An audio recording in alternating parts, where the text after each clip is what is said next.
MCom part 2 semester 4। अब पहले ही बोल रहा हूँ कि वीडियो पसंद आए तो पहले हाइप करो। हाइप का ऑप्शन मोबाइल वालों को आ रहा है, जितना आप हाइप करोगे उतना वीडियो ऊपर जाएगा, तो अपने व्यूज़ में मतलब चैनल अपना ऊपर आएगा, तो लोगों का फायदा होगा। एज यू ऑल सेड कि एमकॉम की वीडियोज़ नहीं है और सच में अपने वीडियोज़ को अच्छे व्यूज़ आ रहे हैं, यानी लोगों का भला हो रहा है, बच्चों को नॉलेज मिल रहा है। Let everyone benefit from that. Okay, IFRS chapter 12 part 2 आगे का हम लोग देखते हैं। अभी क्या देखते हैं? Post employ benefit. तो उसमें आप क्या क्या देने वाले हो, ले लेते हैं पहले ledger. Post employ benefits are classified as under defined contribution plan and defined benefit plan. Defined contribution plan में क्या है? DCP has the following features. Nature, an organization contributes a limited amount to this fund. Okay, benefit क्या है? The benefit is paid to employee. It is equal to contribution paid by the entity plus return on investment arising from that contribution. The employee may also contribute. In this case, is his contribution will also be paid. जैसे मैंने आपको PF का अभी example दिया थोड़ी देर पहले part 1 में। Risk, actual risk and investment risk falls on the employ. Accounting वैसे ही जैसे शॉर्ट टर्म बेनिफिट दिए, example provident fund. Okay, defined benefit plan, तो आपका insurance and all those things बराबर, मेडिकल एक्सपेंसेस बराबर, medical benefit. It has the following features. Nature, it is the obligation of the employer to provide agreed benefit to current or former employees. It is equal to the agreed benefit. Actuarial risk and investment risk falls on the employer. Gratuity है, pension है, post employment medical benefit है, ये सारी चीज़ें example बन जाती है इसकी। अब अगर दोगे तो ऑब्वियसली देना है, यानी खर्चा तो है ही है। Employee benefit expense account debit to bank to PF payable है। एंट्री नंबर 2 पे कर दोगे तो PF payable account debit to bank. बराबर, see everything is paid under employee benefit, तो एम्प्लॉय बेनिफिट डेबिट होगा, क्यों? इसके लिए। बाद में पे कर दोगे तो उसको डेबिट कर देंगे to bank. Simple logic. Salary plus employee contribution to PF, salary minus employee contribution to PF, contribution to employee plus employee.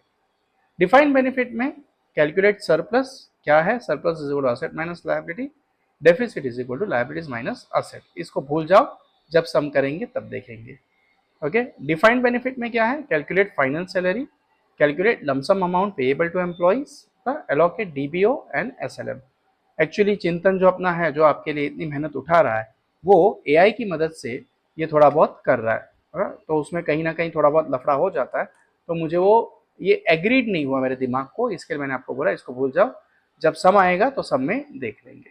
Okay, but thanks to चिंतन who is taking efforts day and night for us. वो तो graduation का है, अभी TY दिया है उसने, फिर भी अपने लिए इतनी मेहनत कर रहा है, right. Calculate lump sum amount payable to the employee, okay, and allocate DBO to SLM over the years of service. Apply asset ceiling in the case of surplus disclosed in the financial statement. Okay. Financial statement में P&L में क्या क्या होगा? Current service cost, past service cost, gain or loss on settlement, net interest on the net defined benefit liability. Other comprehensive income क्या है? Actuarial gains and losses, any change in the effect of asset ceiling. Balance sheet में net dividend benefit liability और asset. Okay, हाँ, ऊपर की line पहला, मैं गोरा बन जाऊंगा उससे, ठीक है। Then other long term employ benefit, तो उसमें हम क्या देने वाले हैं? बाकी सारी चीजें जो ऊपर दोनों में नहीं आई हैं वो। The net total of the following costs should be recognized in P&L except to the extent that another Indian accounting standard account permits or requires their inclusion in the cost of asset. Service cost, net interest on the net defined benefit liability or assets, remeasurement of the net defined benefit liability or assets. The organization shall apply the same principle which are applicable to PEB.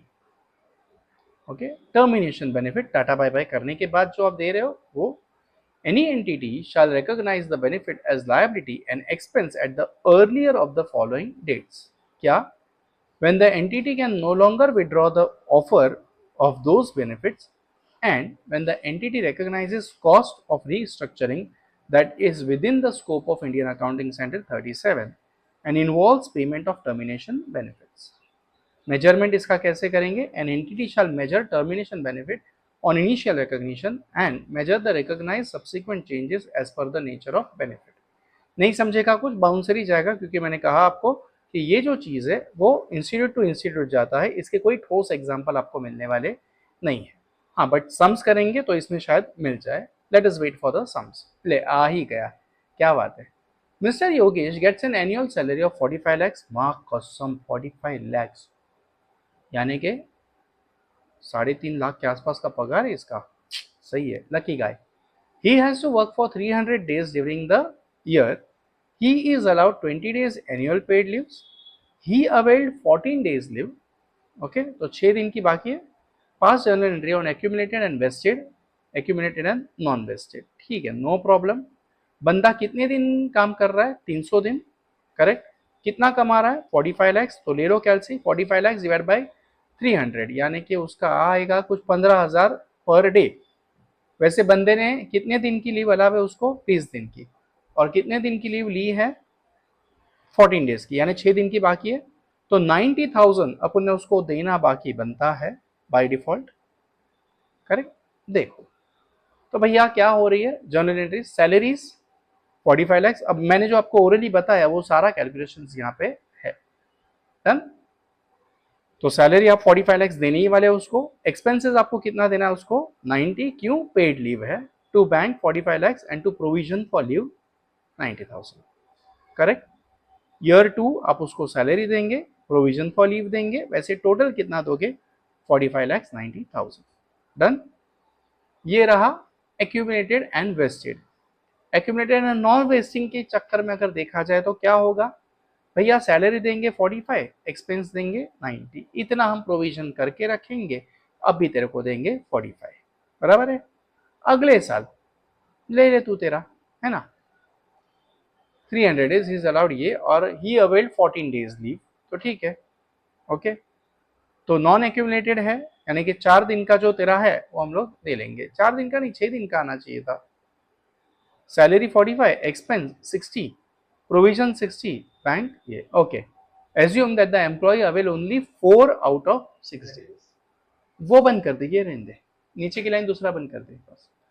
इसमें गोरा लगता हूं मैं थोड़ा, okay.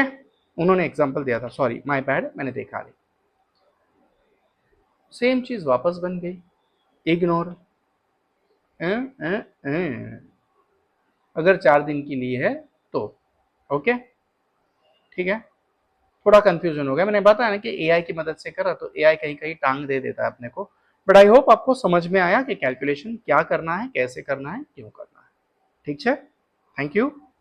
पढ़ते रहो, आगे बढ़ते रहो, यानी कि keep growing, keep going. Tata, bye bye, all the best.